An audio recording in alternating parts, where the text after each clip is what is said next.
उनको इन चीज़ों की बधाइयाँ दे सकते हैं। यानी कि जिस दिन वो दीपावली के रूप में मना रहे हैं उस दिन न मनाएं। जी डॉक्टर साहब, आपका क्या कहना है? देखिए, यहाँ पे बातें मैं कुछ यहाँ इसे सिद्ध तो नहीं कर सकता, लेकिन हाँ कुछ तर्क जरूर रख सकता हूँ। हाँ जी, रखो। कि कुछ तर्क ऐसे हैं जो थोड़े से सोचनीय भी हैं और जो मुझे खुद अपने विचारों से उनमें सत्यता दिखाई देती है। सबसे पहली बात तो ये है कि अगर हम थोड़ा सा ये देखें पूरा तत्व विभाग की नजरों से कि क्या राम के कोई साक्ष्य हैं कि हाँ वे राम थे। जब राम नहीं थे तो राम का राज्य भी नहीं था। जब राम का राज्य नहीं तो राम वापस भी नहीं आए। लेकिन कहीं से कोई भी अगर कहानी ठाई जाती है तो वो कहानी दूसरी कहानी से ही ली जाती है। उसमें वो तथ्य वो चुराए जाते हैं ताकि उस कहानी को, एक पुरानी कहानी को दबा दिया जाए और नई कहानी निकाल कर लाई जा सके। और कहानी का, नई कहानी को उभार कर लाने का मतलब ये होता है कि पुरानी को दबा दिया जाए। अगर वो राम के नाम पर दिवाली बना रहे हैं तो ये भी पक्की बात है कि वो ऐसा भी हो सकता है कि वो हमारे दीप दान को दबाना चाह रहे हो। हम लोग को सब होना, जितनी भी चीजें छीननी है वो उत्सव के रूप में, पर्व के रूप में वो सारी चीजें छीन रखी है। तो यहाँ पे मैं अपना तर्क यही रखना चाहूंगा, जब पूरा तत्व विभाग के पास में किसी भी तरह का ऐसा कोई साक्ष्य नहीं है, जब राम नहीं है तो दिवाली भी नहीं है। लेकिन ये बात जरूर है कि जब सम्राट अशोक हैं, इसके तो तथ्य हैं और इस बात के भी तथ्य है कि उन्होंने 84,000 स्तूप बनवाए। इस बात के भी तथ्य है कि उन्होंने दीप मालाएं जगमगवाई और ये भी है कि वो पर्व के रूप में ही बनवाया। तो ये कैसे नहीं हो सकता कि उन्होंने वही पर्व हमारा चुरा लिया।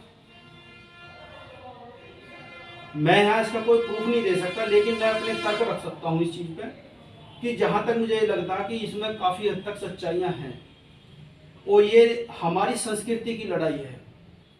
मेरा मानना तो ये है और मैं संस्कृति की लड़ाई में हूँ, तो मैं दीपदान बनाने के पक्ष में हूँ और मैं चाहता हूँ कि उस छोटी लाइन को, जो आज वो बड़ी लाइन हो रही है हमसे, उस बड़ी लाइन को और बड़ी कर दी जाए। अगर ये दीपदान के उत्सव में बनाया भी जाता है तो ये फिर भी सकारात्मक रूप इसमें दिखाई देता है। दीप का दान करने का मतलब है ज्ञान का दान करना, दिए का दान करना। और वही परंपराएं, वही बहुत सारी चीजें अगर हम देखें तो वही चीजें हैं जो सम्राट अशोक ने स्तंभों का उद्घाटन करा, उन्हें आरंभ करा, क्योंकि भगवान बुद्ध के उपदेश लिखे गए थे। तो वो वर्षावास के बाद का था, यानी कि वो उस समय पर वहाँ पर उन्होंने साफ सफाई कराई, क्योंकि उस समय कच्चे रास्ते होते थे, गारा वगैरह हो जाती रास्तों पर या और भी गंदगी जो जमा हो रही थी। वहाँ की साफ सफाई कराने के बाद में ही वो सारी प्रक्रियाएं, और वहाँ से उन्होंने जो है एक तरह से उसे मैनिपुलेट करा, उसे मोनोपोली करा कि वे अब इसे हर साल एक पर्व के रूप में मनाया जाए। और ये जरूर है कि किसी भी, क्योंकि नैतिकता को ज्यादा महत्व सम्राट अशोक ने नहीं दिया था बौद्ध धर्म, और उन्होंने ये देखा था कि इसे धर्म के रूप में तो लोग बाग इतना नहीं ले सकते धर्म के रूप में, लेकिन इसे नैतिकता के रूप में जरूर ले सकते हैं। और नैतिकता के रूप में वो तभी लिया जा सकता है जब वो लोगों को एक पर्व के रूप में पहले दिया जाए।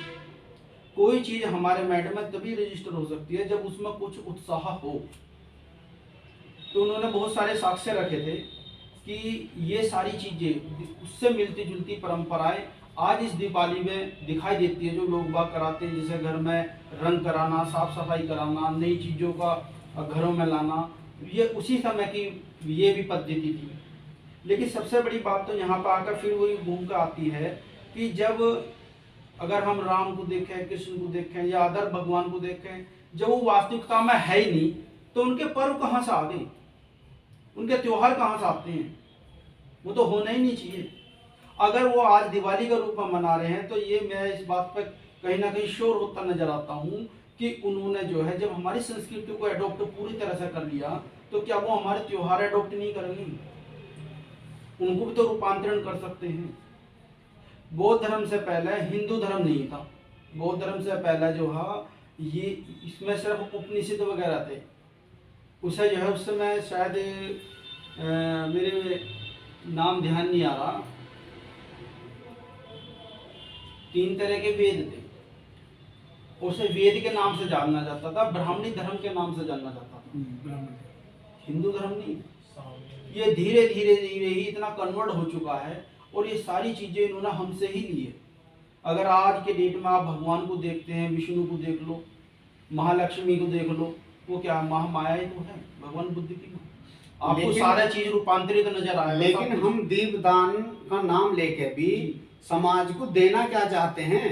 आज सुनो, मैं कह रहा हूँ कि हम समाज को दीपदान के रूप में मनाएं, लेकिन हम दे क्या